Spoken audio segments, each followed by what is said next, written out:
The mechanical man will be more than that. More than just a hired hand. Can't you see what this will mean to the world?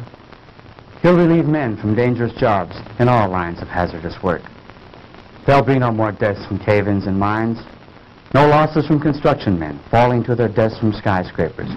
He'll take his place in these and many other positions where men lose their lives daily. Why, carefully directed, he'll be the greatest insurance to world peace that has yet been thought of. No. I haven't invented this man to abuse as a handyman around the house. Of course, I didn't mean that. No, Madge. The mechanical man will be the answer to our future national security. I'll build thousands of them. Can you see an aggressive country attacking any country which has an army of steel men who can't be killed? But, Dr. Morton, I thought you were interested in this purely from the scientific point of view. And I am. But if I can give the world more, I'll not stop there. Now, Frank, don't get excited. Believe me, my friends, I am not unduly excited. But the prospect of what we are about to create here is tremendous. I can't help being carried away. Why don't you try him out, Pop? You're right, Barry. I won't let myself get carried away until we see if we really do have a mechanical man who can do all these things. You mean you're going to do it now? Yes, now. Could I help you, Uncle Frank? What could you do? Well, Uncle Frank said we were all going to help him. Didn't you, Uncle Frank? Well, yes, I did, Janet. But I'm afraid there's nothing you girls could do right now except give us your moral support. Is there anything I can do, sir? Yes, James. Would you connect that line for me? The one over there on the other side of the bench. Right. And, John, if you hold this left arm in place, we'll make that final adjustment we were about to make before Mrs. Morton come in. Higher. Certainly, sir. Can I help too, Pop? No, I'm afraid not, son. You stand over there with Mary and Janet. There'll be plenty you can all do later on. Oh, gee, I don't ever get to do nothing. You come over here by me, dear, and stay out of your father's way. Oh, gee. I think we've got it. That should do it, Dr. Morton. Well, I guess that just about gets it, sir. Good, good. Now we'll see if all our work has been in vain. Here, give me a hand. Oh, Betty, we didn't see you come in, my dear.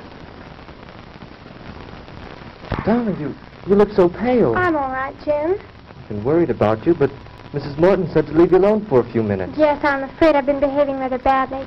Everything seems to be getting on my nerves now. Well, everything will be all right now, Betty. I'm glad you're here. We're just about to prove our experiment. Dad can make them walk, Betty. That's fine, Barry. I'll be with you in a moment, dear. Please go on. Don't let me interrupt your work. Come over here by me, dear. All right. Now, James, if you throw the switch up there. Right.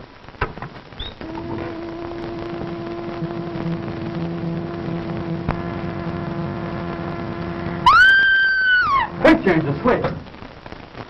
What is it, Betty? Tell us. It moved. Yes, I know. I was just about to set the man up and start him walking. But did you see that expression in his face? No, I don't know what you're talking about. There's no expression in his face, Betty. He's just a mechanical man. But he looked at me. I swear he was staring at me. There now, dear. You're all upset again. Come with me. Oh, I'm sorry, but I... Better take her upstairs, Madge. Give her a sedative. I will, Frank. Come with me, dear. All right. Shall I come along? No, James. I think it's better if we go alone. Dr. Morton, do you think that... No, she'll be all right, James. Now, let's get back to where we were.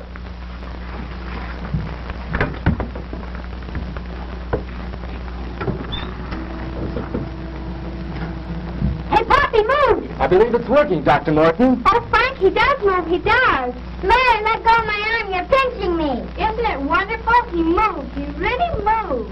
Now we'll see how he reacts to my directions. Oh, Frank, he almost seems human. Yes, this exceeds my wildest hopes. He's strong, too. Just feel the resistance in his arm. I can see what Betty meant now. I could swear I saw him sneer just then. That's nonsense. This is a man of steel, John. He has no mind, no willpower of his own. You're all overwrought. As you know, he's controlled by voice impulses. Take one step forward. Wonderful. Wonderful. Now walk forward. Return to the bench. I said return to the bench. Stop him, James. Back. Back to the bench. Oh, so that's the way you want it.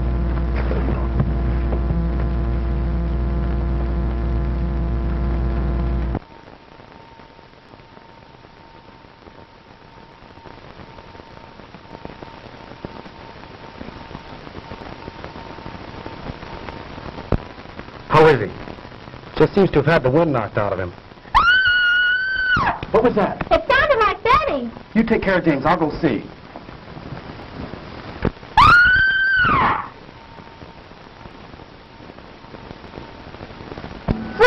Frank! Madge, what is it? Oh, it was terrible, terrible. The mechanical man. What about it, Mrs. Morton? He came into the room where Betty was resting. Go on. And he scooped her up in his arms and he carried her up. I came running down here as fast as I could. Come on, John. We've got to stop that thing. Yes, sir. Oh.